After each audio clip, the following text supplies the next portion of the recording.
Hey horror fans, my name is Chris and I am your friendly neighborhood Baba Duchess. And if you visited my channel before, you know that I generally don't do spoilers. And I'm not going to do spoilers in this one either, but we might get into some light spoilery territory. So proceed with caution as we talk about Keeper.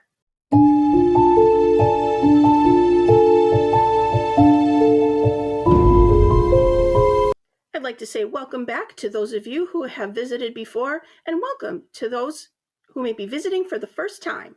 Keeper is the latest from director Osgood Perkins, who I myself am a huge fan of. He directed this year's earlier release of The Monkey and movies like Longlegs, Gretel and Hansel, and The Black Coat's Daughter.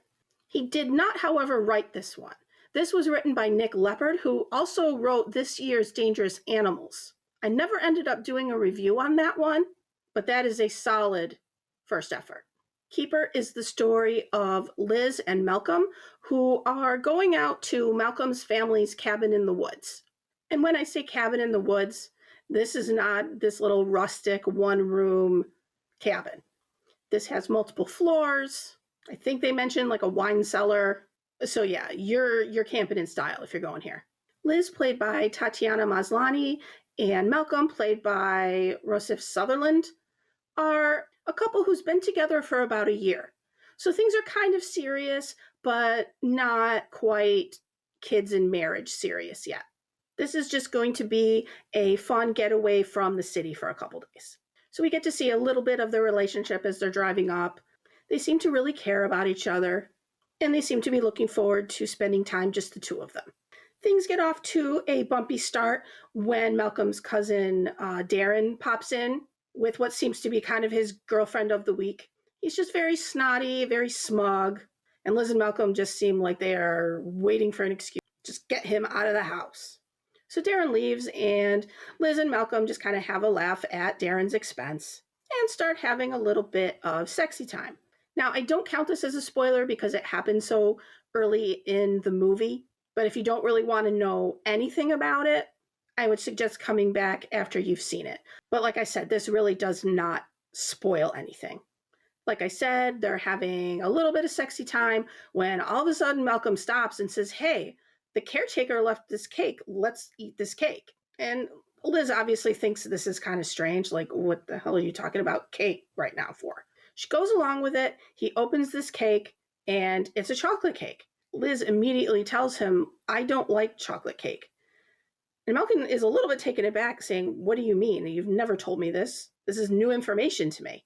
And she's like, "Well, you've never seen me eat chocolate cake, so no, I don't want any." But since this, for some reason, seems to be important to him, she obliges. Now, I've seen criticisms of this where people say this is a character doing something stupid just for the sake of moving the plot along. While I don't agree, I do see how it could feel that way. And if this were a couple that had been together for like 2 weeks, or this was like their second date or something like that, then definitely I would agree. But being that this is a couple who's been together for a year, she doesn't really have any reason to like not trust him. Yes, it's weird, but they've known each other long enough. I mean, for something, it's easy to ignore something like that when you've gotten close to someone. Obviously, she should not have done this, and I'm not saying don't ever trust your gut, but I could see where somebody in a similar situation wouldn't necessarily see that as a red flag.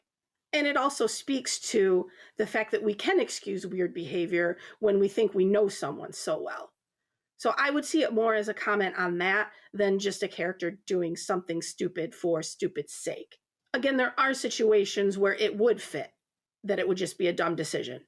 But being that we've established that this is a couple that knows each other, has been together for a while, it just seems to reason she'd be like, "All right, fine, I'll just eat this cake and we'll just forget about it and move on." Eat it, swallow it.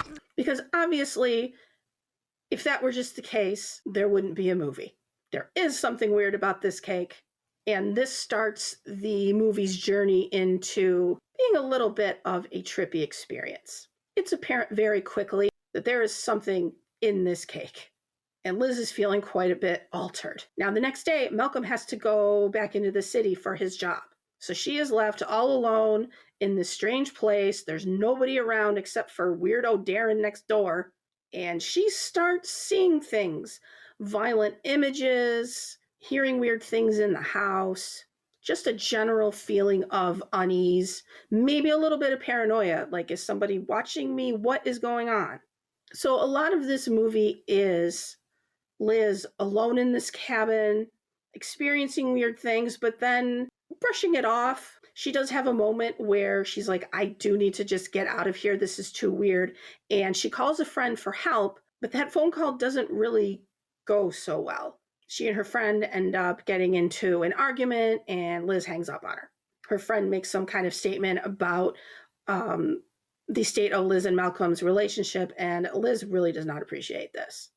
So she's like, fine, forget you. He'll be home soon. I'm just going to wait this out. But meanwhile, she is being plagued by, these weird visions and just these feelings of, being watched. Like someone is in the cabin with her. And this is where Oz Perkins' directing is so good, because he is very good at building tension and dread and then ever so slowly revealing something in the background. You'll start to see shadows pass over, or maybe you'll start to see a face in the corner over there. He did this a lot in Longlegs, which was very, very effective. I'm going to be overly general because I don't really want to spoil any of the plot and where it goes. But this is a good example of what I guess I'll call like trippy done right, where I'm not always into like a lot of, not psychedelic, because this isn't really psychedelic, but just odd things popping in and out. Sometimes that doesn't work for me. But this, because you know that she is under the influence, but you're not feeling like you are. Unless you are under the influence when you watch it. In that case, rock on. But I like that clear distinction of, yes, this person is altered, but it doesn't take away from your enjoyment in terms of, yes, you're wondering what's going on, but not in that I don't understand what's going on. You know that there's a kind of a mystery being unraveled here. But it doesn't feel like weird stuff for weird stuff's sake, just to purposely put you off. It's kind of how I felt about how that was used in Midsummer, where a lot of the characters were altered and there was, just this weird trippy stuff going on, but you didn't feel like you were under the influence as a viewer. It's kind of a sober way of looking at what is not a character in a sober situation. There are lots of jump scares in this one. I can't say that any of them necessarily got me. Some I think were kind of done in fun, but a lot of them were genuinely unsettling. There's a lot of unsettling imagery in this, especially towards the end where we have a little bit of a reveal. And I don't really want to say more than that to avoid spoilers, but there's some very unsettling imagery and just general things going on. I also say you could put this movie under the folk horror umbrella. Don't let that put you off if you've been wanting to see it and folk horror isn't your thing. But it definitely has that element. And for me, that is speaking my language, so I was all for it. Folk horror is one of my favorite subgenres. But it is a very tight story with a very small main cast. I mean, Liz carries most of it. And for the most part, it is Liz and Malcolm's story. I mean, you have Darren there. Now, there are other people at play, but they're not really major characters. So you've really got one setting, very few actors. So the pressure really is on, the writing and the acting and the directing to really bring it together and make it engaging, which I think they were successful with. I don't think it's my favorite Oz Perkins directed movie, but I did really enjoy it. 3.5 top hats. And before I forget, it has some great music cues. I chuckled when the end credits rolled with the song that they chose to play over them. And the score is really, really creepy.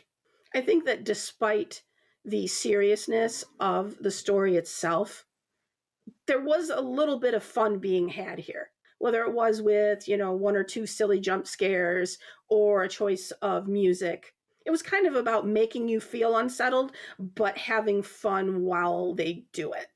I have been hearing that this movie has been a bit divisive where either people really like it or they just really don't.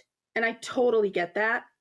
I could see where this really just would not work for some people. But I think if you really are a fan of Oz Perkins, even though he didn't uh, write it, I think you'll like this one too. And Nick Leopard's going 2 for 2. I enjoyed his script with Dangerous Animals, and I enjoyed his writing on this one too.